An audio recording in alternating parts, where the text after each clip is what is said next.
और अभी में क्या बदलाव आया है, इसको लेकर बीते सेशन में सरकार के मंत्रियों और दूसरे साथियों ने आप सबके साथ विस्तार से चर्चा की है। एक जमाने में हमारे यहां जो परिस्थितियां थी, उसके बाद कहा जाने लगा था वाई इंडिया।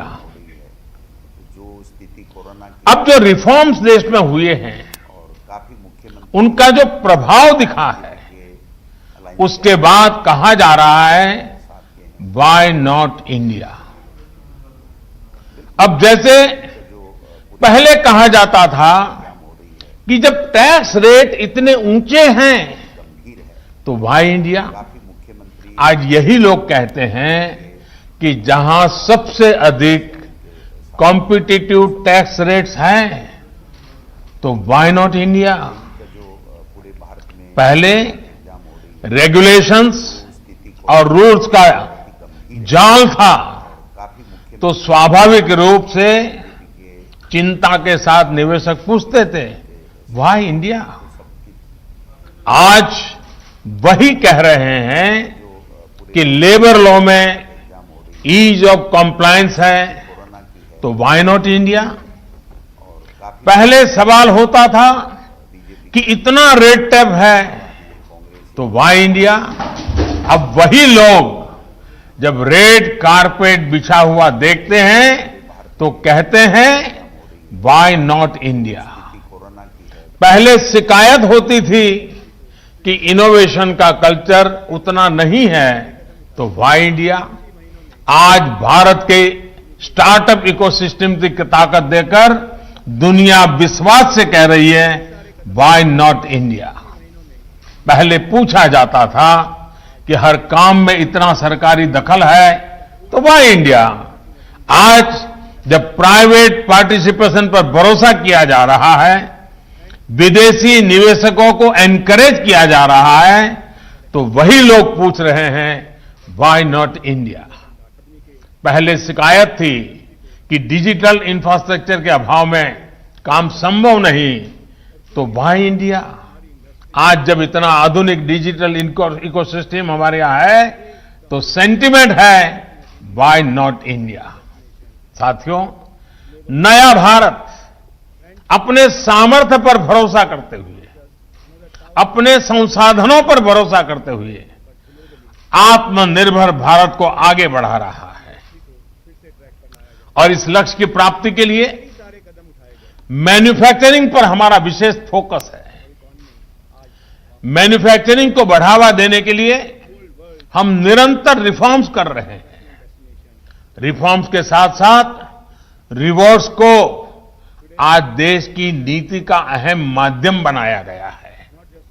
पहली बार 10 से ज्यादा सेक्टर्स को एफिशिएंसी और प्रोडक्टिविटी आधारित इंसेंटिव के दायरे में लाया गया है। मुझे खुशी है कि बहुत कम समय में ही इसके पॉजिटिव रिजल्ट भी देखने को मिल रहे हैं।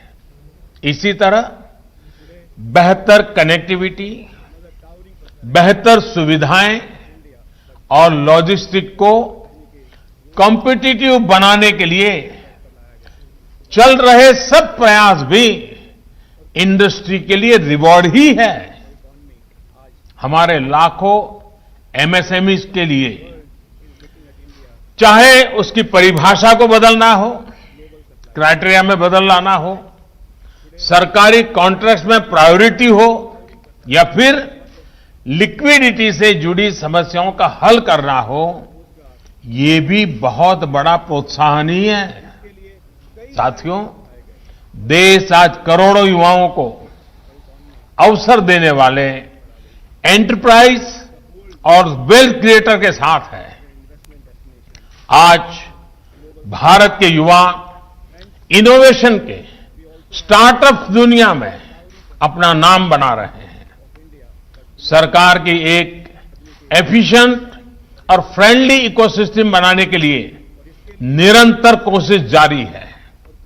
अब एसोचैम जैसे एसोसिएशन को, आपके हर मेंबर को भी ये सुनिश्चित करना है कि इसका लाभ लास्ट माइल तक पहुंचे।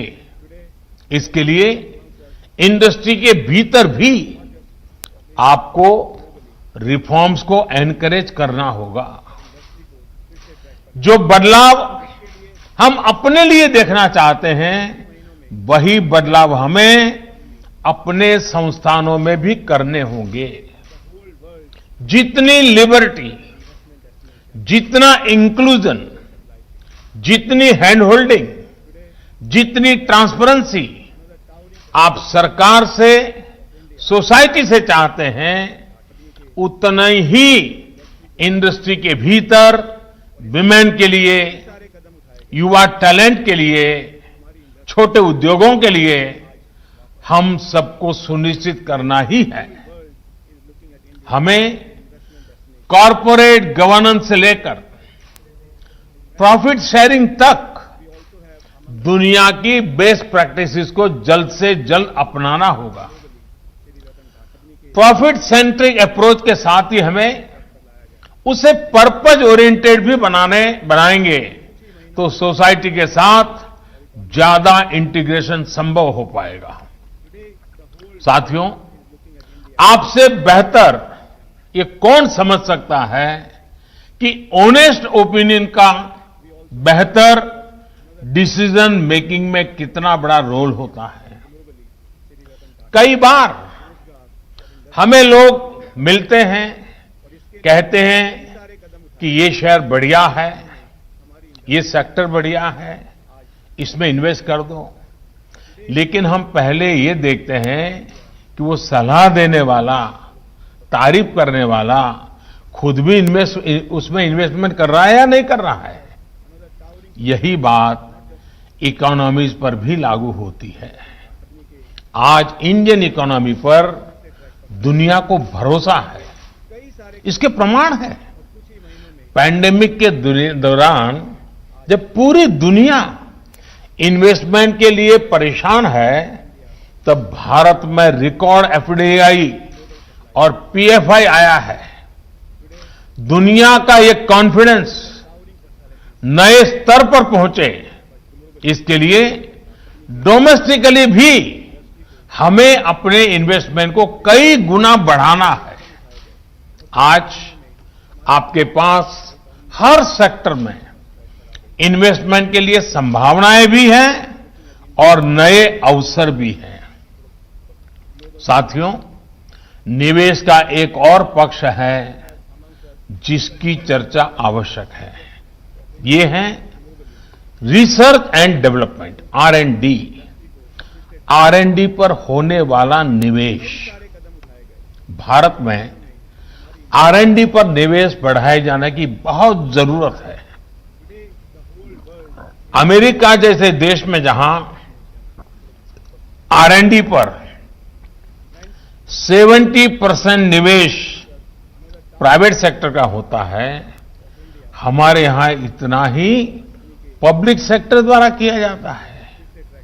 इसमें भी एक बड़ा हिस्सा आईटी, फार्मा और ट्रांसपोर्ट सेक्टर में है। यानी आज जरूरत यह है कि R&D में प्राइवेट सेक्टर की भागीदारी बढ़े। कृषि, डिफेंस, स्पेस, एनर्जी, कंस्ट्रक्शन, यानी हर सेक्टर में हर छोटी बड़ी कंपनी को R&D के लिए एक निश्चित अमाउंट तय करना चाहिए। साथियों, आज जब लोकल को ग्लोबल बनाने के लिए हम मिशन मोड पर आगे बढ़ रहे हैं, तो हमें हर जियो पॉलिटिकल डेवलपमेंट पर तेजी से रिएक्ट करना होगा। ग्लोबल सप्लाई चेन में आने वाली किसी भी अचानक आई डिमांड को भारत कैसे पूरा करेगा, इसके लिए एक प्रभावी मैकेनिज्म होना जरूरी है। इसमें आप विदेश मंत्रालय की भी मदद ले सकते हैं। कोविड से इस संकट काल में हमने देखा है कि विदेश मंत्रालय के पूरे नेटवर्क का बेहतर उपयोग होने से किस तरह हम तेजी से अपने लक्ष्य हासिल कर सकते हैं।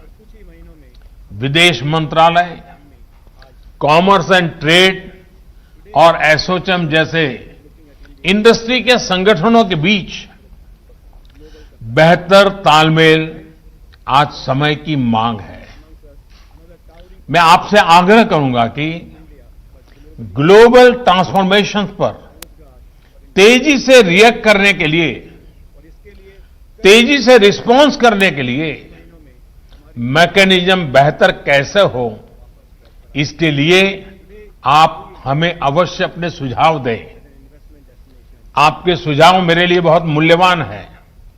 साथियों, भारत अपनी जरूरतों को पूरा करते हुए दुनिया की मदद करने में भी सक्षम है।